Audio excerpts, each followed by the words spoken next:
I really think that LasTame, the Last Boss Queen, is going to be the gold standard for Otome Game Isekai anime going forward for probably some time, at least for myself. Obviously, people have their opinions. I know there's some Otome Game stuff coming out in the fall season of this year that people are excited for, but for me, the big thing that I've constantly been bringing up throughout this, and this 12-episode season has come to a brilliant conclusion. It's a very simple episode, but the brilliant thing is how it reminds you that, most importantly, we got to learn about a pretty decent sized cast of characters as people, first and foremost. And characters like Gilbert, characters like Val, went in two very different directions than when I initially started these characters out as. And the idea that we got to see them as people first and romance devices second, because at the end of the day, while you could look at an episode like this and say, but Brandon, there's so many flirtatious moments, they're all in love with her, right? But the idea that they also use clever uses of flashback to remind you where they started, whether that's a character like Stale, who literally everything that happened with his mother, a character like Arthur, which could have been the death of his father,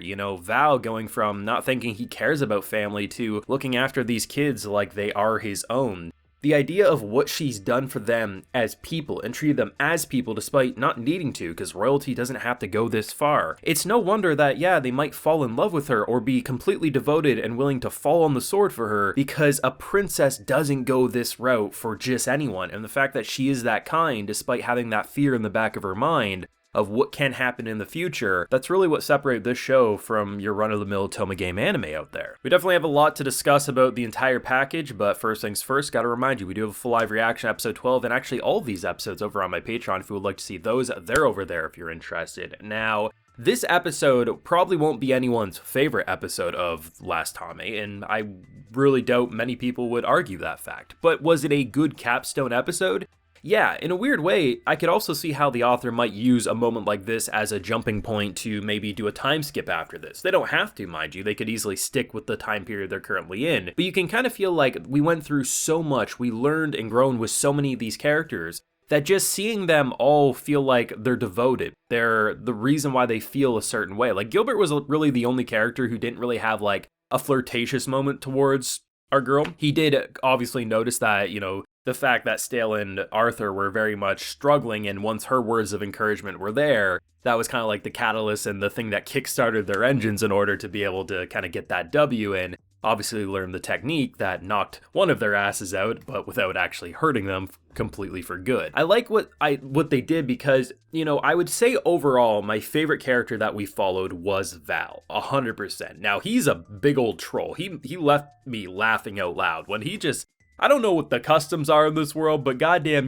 damn well, because he's still under that slave contract, he can't do a whole lot to hurt her, so the fact that he licked, I was like, bro, what is going on with this foot fetish bullshit in this show? But holy hell, that shit left me rolling. But I love the fact that, the bickering, the kind of like hostility at face value between these two, but the fact that they both genuinely care for each other, I really like what they did, because when you consider the fact that this is a man who, basically, he was on the streets, right? Yeah, he worked for some shady people, he did some shady things, but these kids, he was at face value saying, I don't give a shit, I don't want to do anything. But because of her kindness and compassion, he was able to not only save them, but also we just see like them rolling in and just doing jobs in a couple of days because, he's able to hold on to the kid's hand and obviously increase his own abilities. It's just so fantastic to see that wholesome family bond and just seeing the difference from the start of this episode to basically, around the ending point where we see them all in much better clothing. They're very much happy. We're working on building a school system. And then obviously he's like, hey, let my kids, like the fact that he's like, let my kids go to school. These are the moments that really let me say, you know what, this show,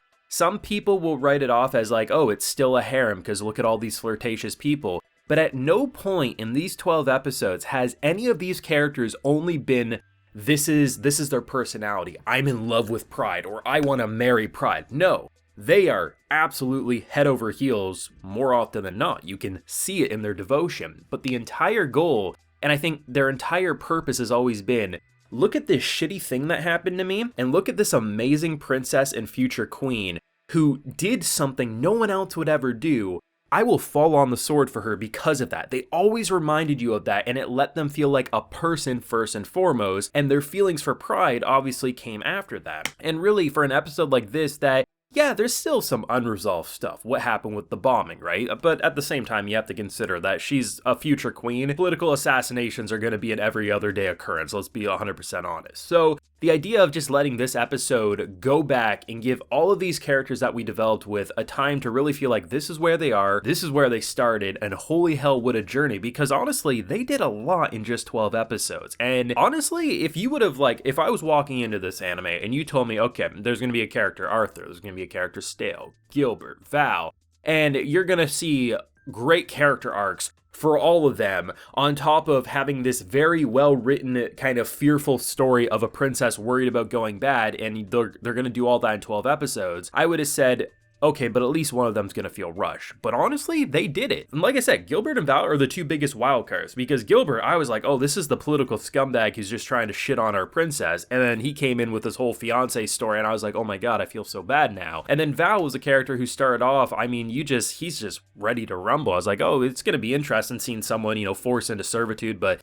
maybe develop, a devotion for her, or just continue to plot how to kill her. And then we get this whole wholesome family, if not tragic family story with him, and it's pretty damn fantastic. And it's not even just like the relationships that built necessarily directly towards Pride. I think one of the most unexpected, if not the most unexpected build-ups was actually what they did with Arthur and Stale. Everyone and their mother assumed romance rivalry because that's how these are always written. And while they both definitely have very intense feelings for Pride, the fact that you can just look at the simple moments. The only reason our boy wears these glasses is because his big bro said he would look good wearing them. The fact that when his bro's basically getting his ass handed to him, he teleports in and says, let's do this together, we're gonna kick this fool's ass. They are such good buddies. They are brothers from another mother, 100%. And that is a relationship you don't usually see in these types of anime, because it's usually like, haha, you think you're good enough for her? Don't worry, I'm gonna stump you. It's like, no, it's like they actually treated each other as family at the end of the day, and that's something you don't see in a show like this, and that's just one of many points that I loved about this. But the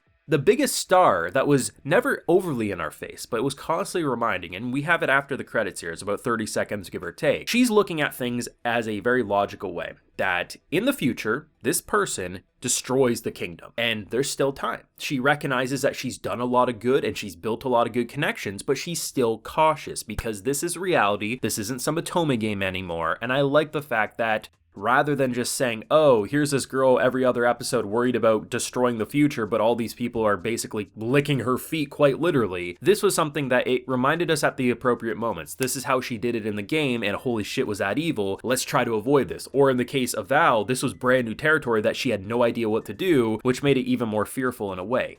I love this. I would love a season 2. Maybe they've announced it by the time I've uploaded this video, but no matter what, this was one hell of a 12 episode anime, and honestly my new gold standard for that Otome Game Isekai anime. But of course, let me know what you thought down below of whether this episode, the season as a whole, and do you want a season 2? Let me know. Be sure to leave a like if you enjoyed, subscribe if you're new around here, of course ring that bell, and like I mentioned, we do have a full live reaction over on my Patreon, and hey, while you're there, you also get a video shout out. So today we have Sharon, Sign, Ciaris, Sleeping Knight, Slippers, and Snake Eater 7. So I appreciate the support, everyone. Please take care and have a good one.